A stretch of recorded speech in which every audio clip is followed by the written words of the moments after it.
ada pameran. Ini kesempatannya luar biasa ya Bu ya, berdampak sekali untuk nama dari pondok pesantren itu sendiri ya Bu ya. Dan mudah-mudahan ini jadi awal yang baik untuk ke depan. Kalian bisa menjadikan ini modal atau ilmu yang kedepannya sering diterapkan. Batik itu adalah proses membuat motif di atas kain dengan menggunakan malam sebagai perintah. Diperhatikan kertasnya. Keren ya.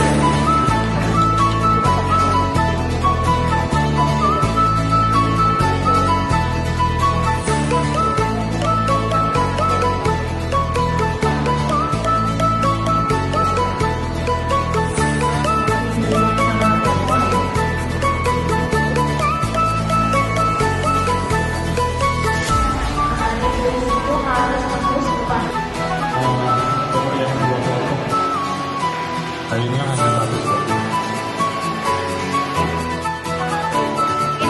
Ini kan biar warnanya kebagian dibuat motif.